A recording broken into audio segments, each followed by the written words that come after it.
नमस्कार मित्रांनो, आपण पाहता डी.आर. बसवराज गजदाने हा चॅनल. आज या ठिकाणी बघू शकता आपण स्वीट सुडॅन पंजाबी ग्रास.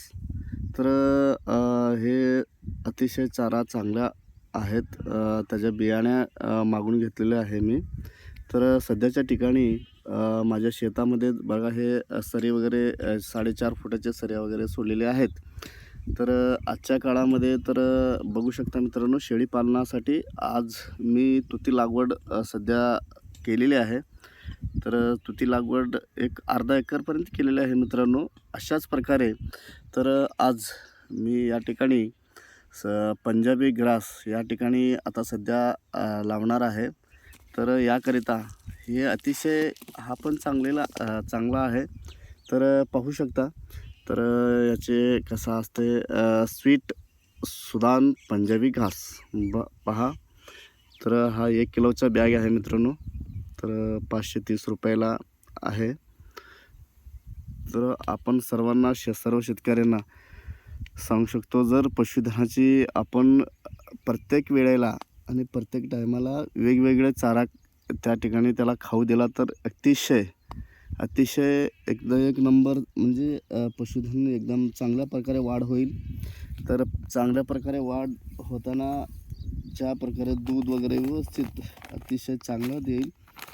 आणि आपण या ठिकाणी पाहू शकता. आपल्याला जे काही विचारायचं असेल तर या पंजाबी घास यासाठी सर्व शेतकऱ्यांना याची लागवड करावी. आपले पशुधनासाठी उपयुक्त चारा म्हणून हा मल्टी कटिंग होऊ शकतो. मित्रांनो बघू, वरती लिहिलेलं आहे specialized multi cutting grass. Okay. पहा, आता मी या ठिकाणी हे जे काही सर्रास सोडलेले आहे या ठिकाणी त्याची लागवड करणार आहे आणि पेरणी करणार आहे. पेरणी म्हणताना आता 4 फुटामध्ये असं एकदम सावकाशपणे असं एकदम सर्रासपणे सोडणार आहे मित्रांनो. पेरणी कसं करतात त्याप्रमाणे. अशीच होती या ठिकाणी आजची माहिती. मी सध्या हे सर्व शेळी पालन करण्याकरिता व म्हशी पालन करण्याकरिता हा सध्या सर्व चाराचे नियोजन करत आहे मित्रांनो. बघू शकता. पहा, जे आपल्याला हे माझे आंब्याचं बाग आहेत.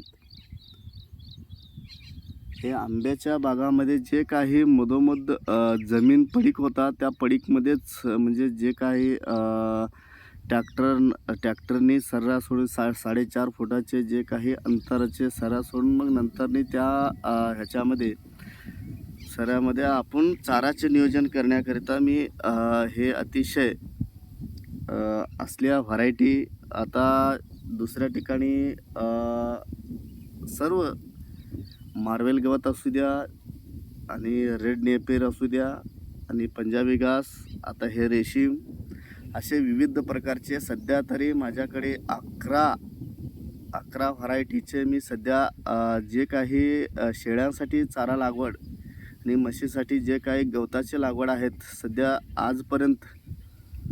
आज तारीख आहे 6 ऑगस्ट 2026 पर्यंत हे सर्व लागवड करून घेतलेले आहे मित्रांनो. फक्त आता सध्या राहिलेले आहे फक्त मेथी घास लागवड राहिलेली आहे. त्याच्या पण बिया वगैरे आणून ठेवलेल्या आहे मित्रांनो.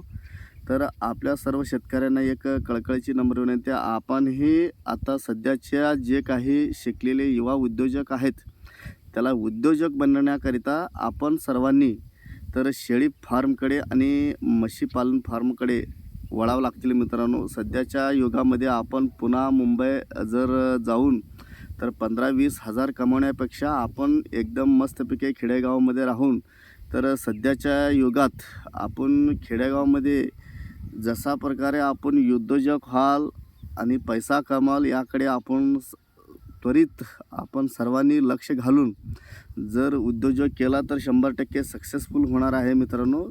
आजची माहिती आहे.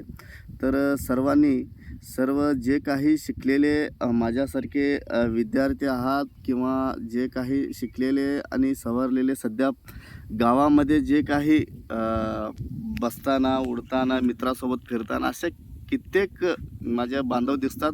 तर या सर्वांना एक काळजी घेऊन आपण सर्वांनीही शेळ्याचे नियोजन आणि शेळी पालन करण्याकरता उद्योजकमध्ये उतरा आणि हमखासपणे आपण आपल्या गावाचे नाव लौकिक करण्यासाठी किंवा आपल्या फार्मिंगसाठी लौकिक करण्यासाठी आपण या उद्योजकमध्ये पैसा कमवण्यासाठी आपण या फार्मिंगमध्ये उतरा, हीच एक अपेक्षा आहे. तर धन्यवाद मित्रांनो. तर पुढची माहिती असाच माझ्या यूट्यूब चॅनलवरती मी अपलोड करत राहीन. आपण सर्वांनी तर बघू शकता, मलाही काय अनुभव नव्हता. तर सध्याच्या पहिला स्टडी आहे मित्रांनो. मी लॉसमध्ये येतो किंवा फायद्यामध्ये येतो हे सगळं आपलं माझ्या चॅनलमध्ये आपल्याला मी आवर्जून सांगणारच आहे. तर आपण सर्वांनी माझ्या यूट्यूब चॅनल बघत राहावी. तर धन्यवाद मित्रांनो.